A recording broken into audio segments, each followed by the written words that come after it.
Hello, I want to make a quick video on vestibular disease. So this is kind of my setup. I had a big box left over after I ordered some car seats covers, and so pretty much, yeah, it's decently sized. I would say it's like 3 foot by 2 foot by like 1 foot, and so that's what I had. And then thank God I had this cage, and this is like a piece of the cage, and I just kind of put that up on top. I put a little piece of tape across the top so that way the metal doesn't fall into the thing. I was blessed to be able to have a good set of towels, a connection on towels. So then, yeah, my friend helped me out with those. So that's the setup.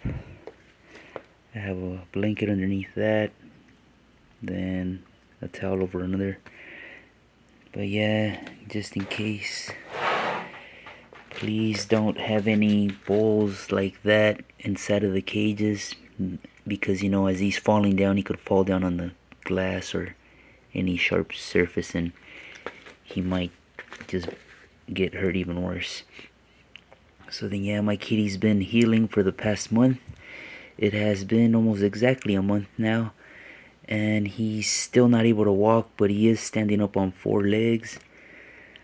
It was horrific. The first day he was just tossing and turning. I didn't know what happened. I took him to the vet. They charged quite a bit. They wanted $3,000 before they would actually see him. This was 3 in the morning, so it was an emergency situation, and so they really helped him out, I guess. They stabilized him, and that very same day, I was having some issues trying to get a prescription filled that they gave me. So I ended up taking my cat away from there, and by then they had already stabilized him. And when I took him away, at that point, eventually, long story short, I just ended up disputing the charge with my bank, and pretty much no services rendered. That's what we applied for, and they ended up just refunding $2,000 of the $3,000. So I ended up paying right around. Oh no, I'm sorry. They refunded $1,000 out of the $3,000. So yeah, I ended up paying $2,000. I haven't been sleeping too much. Yeah, I've been waking up early trying to make sure that he's okay, changing out his towels, making sure that he's fed before I have to go to work. So I've been waking up at 3, about an hour and a half before I have to leave the house. So pretty much, yeah, I just wake up early, hour and a half, make sure that he's okay. I bought him some of these things.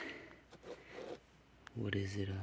Some probiotics from Amazon. A 10-in-1 from Amazon. I probably won't put the link up, but just try to find those on the internet. I believe the probiotic was helping him take a poop because he was getting a little clogged. He wasn't pooping the first week, I think. He was going on to 4 days or 5 days without pooping.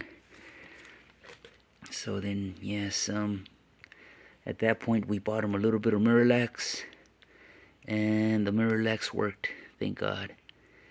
Gave him about a 1/4 teaspoon and mixed it up into his food. It took about a day for it to take effect. I believe it was 2 doses that we gave him. One the day before the next dose. So then, yeah, one before he went, I meant, yeah. I'll tell you, I'm tired. I need to go to sleep.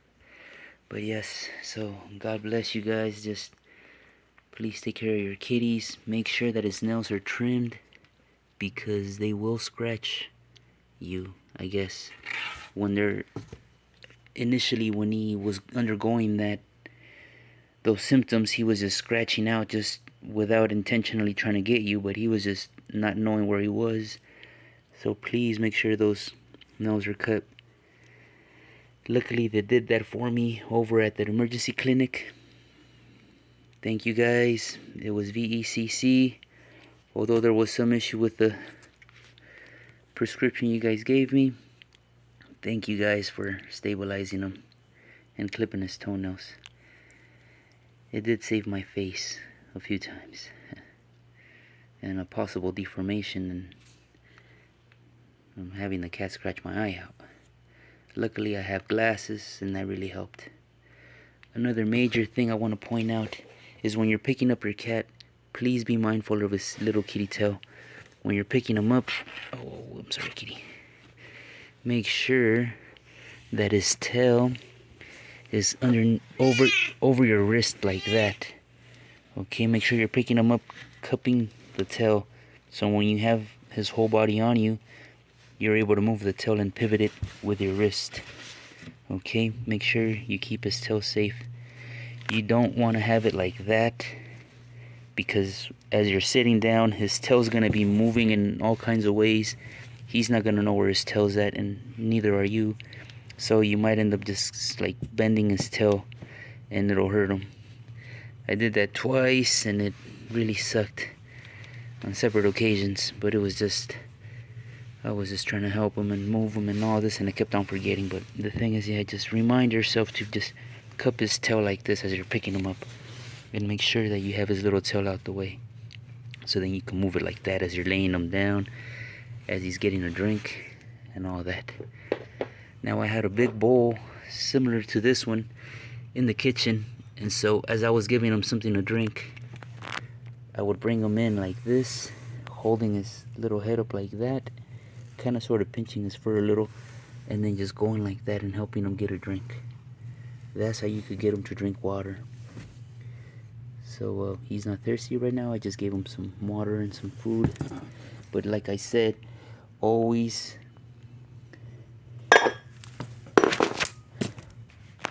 keep an eye on them. Always grab a hold of them whenever you have them in the kitchen, or whenever you're feeding them and things like that.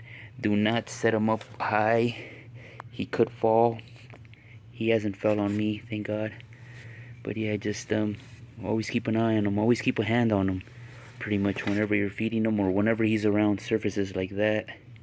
He could fall onto the lip of the glass or anything and hurt his little head or his neck or anything. So if you're gonna give him a shower, because he is gonna use the restroom quite a bit and you're gonna have to wash the towels out a whole lot, you're gonna end up wanting to use something like this here. You're gonna fill the thing up just a little bit, about like that much, just a little bit. And you could also just maybe fill up a thing like this with water, warm water, and then just throw it in there. And then yeah, just you take them up, wrap them up, and make sure you shower them when there's daylight out. You don't want to go too late at night, especially now that it's gonna get a little cold. Yeah, just make sure that you shower him up early in the day, not late at night, because he will be freezing. So then yeah, wrap him up nice. And yeah, pretty much that's the setup that I have. This goes up like this. I put a little tape on there. I have another cat.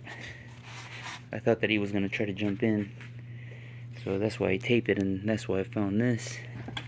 Then I was able to just place that up on top. You might just be able to put a box on top of your setup, your little rig, and that's how he sleeps. So that's that. I hope the best for you guys. Keep his ears clean. More than anything, definitely invest in his health before something serious happens. Make sure that his ears are cleaned. Take him to the vet if his ears are smelly or anything like that. Although you might find the smell not that bad, or in a way finding it to be his smell, it means, the smell means something's wrong with him. So So then yes, just take him to the vet at that point. Have his ears cleaned out. It is going to be around 300 to 400, I believe, but it's a whole lot better than paying a few thousand, having some serious situation happen. So it's just worth the investment. Just, you know, you love your animals, you love your little family member here, your little furry friend. And yes, God bless you guys.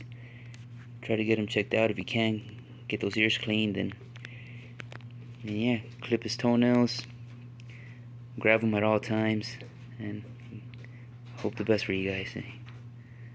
Okay.